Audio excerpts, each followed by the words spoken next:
बिल्कुल, वो कौन-सी वजह है जिसने हमारी कोशिकाओं को ये उग्र कर दिया या फिर आपकी भाषा में कहें तो आतंकवादी बना दिया? जी, ये समझना ज़रूरी तब हम समझेंगे कि वेल्स की राजकुमारी को या नेताओं को कैंसर क्यों हुआ अगर जागरूक हैं। ये कहना को जागरूक हैं, मैं इससे सहमत नहीं हूँ। वो बड़े सतही तौर पे जागरूक हैं, जो आम तौर पे डॉक्टर्स बता देते हैं कि ये कारण है, जैसे शराब, सिगरेट, तंबाकू, इसकी तो बात मान गए हो। लेकिन उनका क्या जो छुपे हुए विलेन आपके समाज में, आपके घर में, आपके वातावरण में चारों तरफ थे, जिसमें वातावरण का प्रदूषण, जल प्रदूषण, वायु प्रदूषण, खाद्य प्रदूषण, heavy metals, plastics, PFAS substance, fertilizers, insecticide, fast food, pizza, burger, circadian rhythm disturbance. मैं इलेबरेट करूंगा इसको बाद में। मतलब एबनॉर्मल टाइम पे सोना, एबनॉर्मल टाइम पे जगना। क्या लगता है आपको नेताओं की लाइफ ऐसी है कि सही समय पे सोते हैं, पूरी रात जगते हैं, दिन में सोते हैं? तो आप ये कह रहे हैं कि स्ट्रेस और गलत समय पे सोना उठना उससे भी कैंसर हो सकता है? जी बिल्कुल। उससे कैसे हो? जी, अब चलिए पहले सोने पे कर लेते हैं। नर्सेज स्टडी हुई यूनाइटेड किंगडम में, जिसमें रिक्रूट किया गया, पहले तो नर्सेज को रिक्रूट किया गया, फिर बाकी कामकाजी महिलाओं को जो रात में काम करती हों, दिन में सोती हों। देखा गया बहुत सारे हेल्थ इश्यूज हैं, उसमें साथ में ब्रेस्ट कैंसर का चांस कई गुना ज़्यादा बढ़ा था। बाद में बहुत लंबी स्टडी के बाद पता चला कि एबनॉर्मल सर्कैडियन रिदम, मतलब कि सूर्यास्त के जितनी देर बाद सोते हैं आप या पूरी रात जगे रहते हैं, और सूर्योदय के जितने देर बाद तक सोते रहते हैं, तो ब्रेन में एक हार्मोन सेक्रेट था मेलेटोनिन एबनॉर्मल होगा, और पिट्यूटरी जो master of all the hormonal gland है, उसका मास्टर होता है, एबनॉर्मल होगा। आपके हार्मोनल इम्बैलेंस आपके बॉडी में कराएगा। हार्मोनल इम्बैलेंस फीमेल में खास करके एस्ट्रोजन प्रोजेस्टेरोन का इम्बैलेंस ब्रेस्ट कैंसर का रिस्क बढ़ाएगा, ओवेरियन कैंसर का रिस्क बढ़ाएगा, एंडोमेट्रियल कैंसर का रिस्क बढ़ाएगा। तो ये स्टडी में प्रूव हो गया। तो लोगों को लगता था ये बड़ी छोटी सी बात है, लेकिन छोटी बात नहीं है, गंभीर समस्या है सर्कैडियन रिदम का abnormality. Similarly stress, mental stress and physical stress. अगर आपकी नींद पूरी नहीं होती है तो फिजिकल स्ट्रेस, किसी भी तरह का तनाव। अब तनाव कहिएगा, क्या इंसान बिना तनाव के रह सकता है? Absolutely not, absolutely not. तनाव होगा काम करेंगे तो, लेकिन ऑप्टिमम स्ट्रेस काम के लिए जरूरी है, लेकिन persistent, long standing and repetitive, मतलब बार बार हो, लगातार बना रहे और लंबे समय तक बना रहे, ये आपके लिए खतरनाक है। कैसे?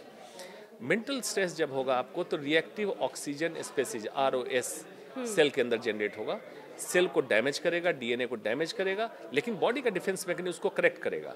बार बार डैमेज होते होते एक दिन ये कैंसर का रूप ले लेगा और कैंसर तैयार होने लगेगा। आप सोचेंगे मेरी लाइफस्टाइल बहुत बढ़िया है। वाकई वाकई। और स्ट्रेस के बिना हम उम्मीद ही नहीं कर सकते हैं कि कोई भी जिंदगी जी रहा हो। स्पेशली अब तो स्कूल के जो बच्चे हैं उन्हें भी स्ट्रेस है। कई रिपोर्ट्स आ चुके हैं कि बच्चे भी स्ट्रेस में हैं, जो नौकरी पेशा है वो भी स्ट्रेस में है, महिलाएं जो घर संभाल रही हैं वो भी स्ट्रेस में है, और ये तमाम तरह के स्ट्रेस कैंसर की वजह बन सकते हैं। जी, मैंने बताया persistent, repetitive and long standing, ये जरूरी है, तब जाके ये बनेगा लंबे समय के लिए। लेकिन आप बताएं कि अगर सभी स्ट्रेस में है तो फिर ये स्ट्रेस है किसके लिए? तो कोई तो खुश होना चाहिए। हाँ। कोई खुश नहीं है। देखिए, स्ट्रेस आजकल एक ट्रेंडिंग और फैशन सिंबल बन चुका है कि स्ट्रेस ना हो मतलब आप कोई काम नहीं कर रहे हैं, ऐसा दिखाना है। आज अगर माइंडफुलनेस, सचेतन की अवस्था से सोचना शुरू करे इंसान, तो 80% स्ट्रेस उसका खत्म हो जाएगा। 80% स्ट्रेस उसका बेवजह है, 20% रहेगा, क्योंकि इंसान है। इंसान है, इसीलिए कहते हैं human life is roller coaster. अगर ऊपर आप जाएंगे तो नीचे भी आएंगे, नीचे आएंगे तो ऊपर जाएंगे, because it is human life. और ECG में भी ग्राफ आपने देखा होगा, ऊपर नीचे होता है। फ्लैट ग्राफ हो गया मतलब यू आर डेड। तो लाइफ अगर है तो स्ट्रेस होगी, लेकिन उसको आप रिड्यूस कर सकते हैं सचेतन की अवस्था से। वाकई डिकोड कीजिए कि कितनी जरूरत है आपको, बेवजह के स्ट्रेस ना लें, क्योंकि वो आपके लिए काम ठीक है। अब चलिए बैक टू बेसिक आते हैं। कैंसर की वजहें बहुत हैं, खान पान, हमारा लाइफस्टाइल, सोना उठना, टेंशन लेना नहीं लेना, ये सब इसमें शामिल है।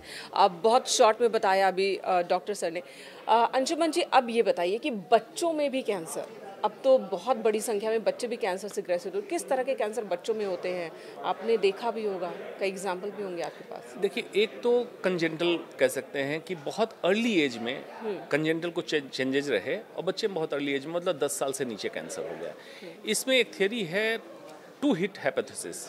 एक, जब माँ के गर्भ में बच्चा पल रहा हो तो कोई कार्सिनोजेन मतलब कैंसर फॉर्मिंग एजेंट का एक्सपोजर हो जाए बच्चे को, तो एक हिट हो गया, लेकिन तब कैंसर नहीं हुआ बच्चे को, तब नहीं हुआ, बच्चा पैदा हुआ और बाद में कोई और एक्सपोजर हुआ उसको दूसरे तीसरे साल में, फिर उसको कैंसर डेवलप हो गया। 2 हिट हेपेटाइटिस।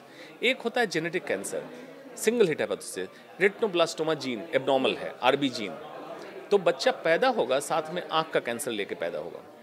इस तरह विल्म्स ट्यूमर, अलग अलग कैंसर है जो पैदाइशी ही होगा। 2 तरह कैंसर आप समझ गए। अब तीसरी चीज समझिए, एक्वायर्ड कैंसर 10 साल के बाद। माँ के गर्भ में जब बच्चा पल रहा है तो कुछ केमिकल का एक्सपोजर माँ को हुआ, जैसे मैंने बताया पीफैस, नॉन स्टिक तवा आप इस्तेमाल करते थे बहुत ज़्यादा, या नॉन स्टिक उस तरह की चीज़ें। पिज़्ज़ा के ऊपर जो रैप्ड आपका पेपर आता है उसमें पीफैस है। पीफैस ओबिसोजेन है। ओबिसोजेन मतलब मोटापा कराने का तत्व, लेकिन इसमें कैलोरी नहीं है, आपने कोई एनर्जी के लिए नहीं खाया, लेकिन ये मोटापा करा रहा है। और साथ में कार्सिनोजेन भी है, ओबिसोजेन एंड कार्सिनोजेन। ये प्लेसेंटा के थ्रू जाता है, बच्चों पे असर करता है, और ये बच्चा अपने बॉडी में इस केमिकल को लेके पैदा होता है।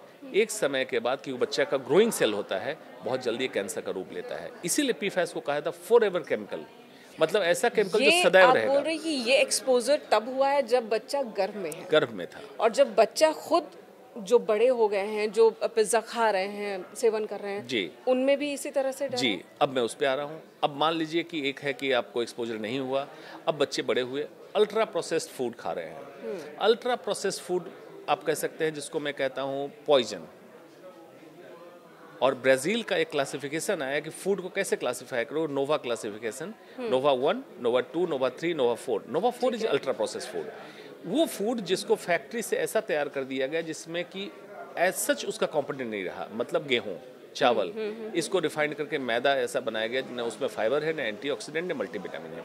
बच्चे ये खाने लगे, उसमें ग्लाइसेमिक लोड बहुत ज़्यादा हुआ, मतलब जब आप खाए तो कार्बोहाइड्रेट की मात्रा बहुत ज़्यादा थी। हाई कार्बोहाइड्रेट, ओबेसिटी, इंसुलिन एक हार्मोन है जो शुगर को कंट्रोल करता है, वो पीक पकड़ा और कैंसर सेल ग्रो करने लगा। आप जब प्लास्टिक के डब्बे में ऐप बेस्ड खाना मंगवाते हैं, बिस्फेनॉल ए और थैलेट्स लीच किया, बच्चा खाना खाया, फ्रिज में रख दिया, फिर अगले दिन माइक्रोवेव में गर्म किया और केमिकल लीच हुआ, कैंसर का कारक। आपके घर में नॉन स्टिक तवा, नॉन स्टिक पैन है, प्लास्टिक की बोतलें हैं, इससे भी थैलेट्स BA से रिलीज हुआ, कैंसर का कारक। वातावरण का प्रदूषण, सब्जियों में हैवी मेटल्स का होना, इंसेक्टिसाइड फर्टिलाइजर का होना, और अर्ली एज में जितना एक्सपोजर होगा उतना ये ज़्यादा डेंजरस होगा। ये सारे अर्ली एज कैंसर के कारक बन रहे हैं, क्योंकि बच्चे ने तो कभी अल्कोहल नहीं ली, तंबाकू नहीं लिया। इसमें कैंसर का कारण आपके वातावरण से आया। इसलिए ज़रूरी है कि सजग रहिए, जागरूक रहिए कि आप क्या खा रहे हैं, जो भी अंदर उतार रहे हैं या बाहर लगा रहे हैं, फॉर एग्जाम्पल कॉस्मेटिक्स।